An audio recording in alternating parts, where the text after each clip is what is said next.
Halo sobatku semua, ini pagi ini di suasana lebaran keberapa ya?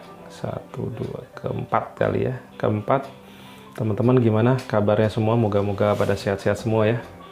Sehat-sehat, terus rezekinya tetap dilancarkan, dan yang masih ada ujian juga sabar ya.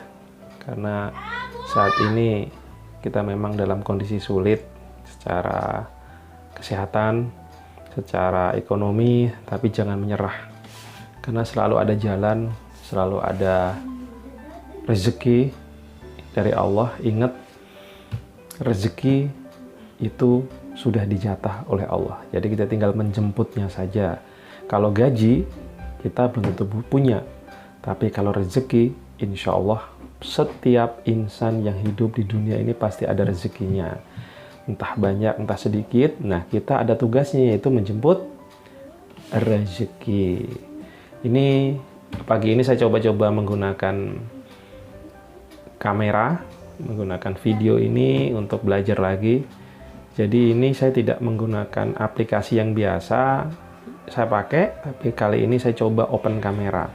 Kenapa open kamera? Salah satunya gini guys, saya lagi nyoba nih, ini namanya mic eksternal. Saya impiannya itu gini, kalau kita record biasa pakai HP, itu kadang-kadang suaranya up and down atau nggak jelas gitu. Nah, terus akhirnya saya coba nih beli yang apa namanya ini namanya Boya ini, dia pakai kabel gitu. Nah, saat saya sambungkan ke HP yang saya pakai itu malah nggak ada suaranya.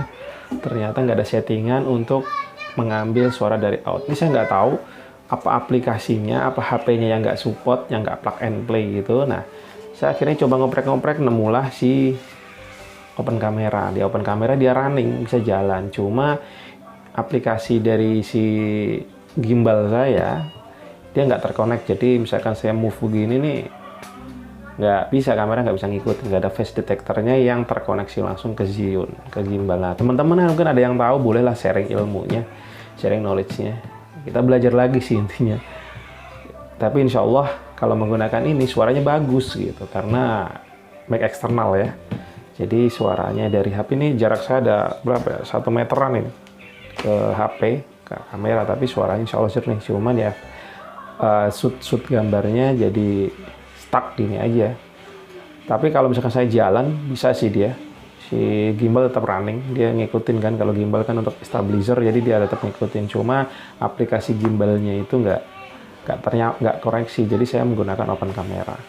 Jadi teman-teman, kalau saya dapat pelajaran kemarin itu, kita mau bergerak itu terkadang banyak alasannya. Saya mau ngedit video, saya belum punya laptop misalkan. Saya mau ngedit video, saya nggak punya HP yang bagus. Mau record, nggak punya HP yang bagus. Tapi saya dengerin salah satu kru Cingire, siapa tuh Mas siapa? Beliau ngomong kalau tools itu hanya alat, tapi sebenarnya adalah yang ada di kepala kita, yang ada di ide-ide di kita gitu.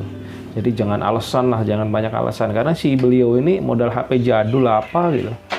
Setiap bulan tuh bisa ngasilin 3 juta. Padahal rekamnya tuh gerak-gerak, goyang-goyang kayak gitu. Tapi sebulan dia bisa dapat 3 juta rupiah hanya modal HP jadul jadi YouTuber. Nah, apapun itu, kalau kita jangan banyak alasan. Ya nggak gitu, Bun? Istri nggak mau kerikot karena nggak pakai jubah. Nggak pakai Doraemon. Dan nah, itu artinya apapun alat yang kita pakai sebenarnya jangan nyerah gitu aja gitu. Karena kalau kondisi sulit kita nyerah, alat apapun tuh bukan membuat kita jadi bagus gitu kadang-kadang. Saya dulu pengalaman begini. Saya dulu termasuk orang belajar komputer nggak ngerti apa-apa gitu. Akhirnya semua saya tulis tuh di blog. Saya tulis, setiap saya belajar saya tulis. Dan ternyata entah gimana ceritanya, ada tuh yang baca gitu. Nah, dikira saya ini pakar. Dan saya sering ditanya, bahkan sampai dapat proyek gitu. Dikiranya saya itu pakar, padahal saya bukan bukan sekolah di komputer, bukan sekolah di IT, tapi dikira saya ini salah satu pakar di bidang itu. Padahal sebenarnya saya nulis itu karena saya nggak ngerti. Saya biar nggak lupa, saya tulislah di blog. Nah, begitupun padahal saya nggak punya ijazah IT, saya nggak ngerti apa itu ilmu-ilmu IT. Dan saya cuma belajar yang saya pelajari itu saya tulis, tujuannya saya biar nggak lupa. Nah ternyata malah dikira saya itu ahli di situ gitu. Tapi sebenarnya karena saya belajar dan belajar, akhirnya ngerti, dan pengertian itu bisa diaplikasikan dan bersyukurnya bisa menjadi sumber uang, sumber cair. Nah, kalau kembali ke tadi katanya Mas Bro yang krunya Cingire, artisnya Cingire tadi, ya bener sih gitu. Nggak usah banyak alasan lah kalau kita mau doing something gitu ya, apapun itu lakukan aja. Dengan alat apa adanya pasti akan menghasilkan. Yang penting kita konsisten, nggak pernah nyerah. Kita coba terus.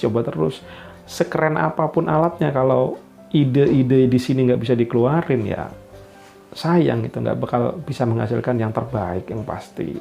Bahkan banyak loh yang HP-nya keren, laptopnya keren, tapi nggak bisa menghasilkan apa-apa. Bisa jadi nih, semua tersupport dari orang tua, harta ada semua, tapi tidak menghasilkan karya. Coba, kalau kita mengenang juga Lord Didi Kempot, beliau dari mana? Pinggir jalan. Tapi beliau akhirnya bisa menghasilkan karya sampai 800 judul lagu. Apa nggak banyak komposer-komposer Indonesia yang dengan segala alatnya, hal kekuasaannya, hartanya bisa kok mempunyai studio, tapi bisa menghasilkan karya kayak Lord Didi Kempot nggak? Enggak. Bagaimana beliau memulai dari jalanan, beliau jadi pengamen, tapi bisa menghasilkan karya yang bisa dinikmatin segitu banyak penduduk Indonesia. Nah kan, jadi alat itu hanya alat, tapi kembali ke kitanya untuk mempergunakan alat tersebut. Halo Mbak Kalista, kok kayaknya unik gitu. Ini Mbak Kalista yang demplon. Jadi kembali ke itu, teman-teman, apapun toolsnya, ayo bergerak saja, ayo dimulai saja. Bagi teman-teman yang hobi video, hobi rekaman, hobi ngoceh, hobi apapun, jalankan sesuai ke passion masing-masing dan tetap bumbuin jiwa entrepreneurship-nya biar bisa menghasilkan rezekinya ada, bisnisnya jalan, tapi hobi yang disukai juga tetap jalan. Nah, karena zamannya sekarang, hal-hal yang menyangkut hobi ini bisa menjadi sumber keuangan, sumber duit. Jadi kalau dulu kerja kita habis-habisan, pokoknya harus dapat kuliah, ijazah untuk mendapat pekerjaan, sekarang bukan zamannya lagi. Tapi kita bekerja sesuai dengan apa yang kita sukai, apa yang kita happy menjalankan, insya Allah hasilnya lebih dahsyat. Oke, salam Saparato.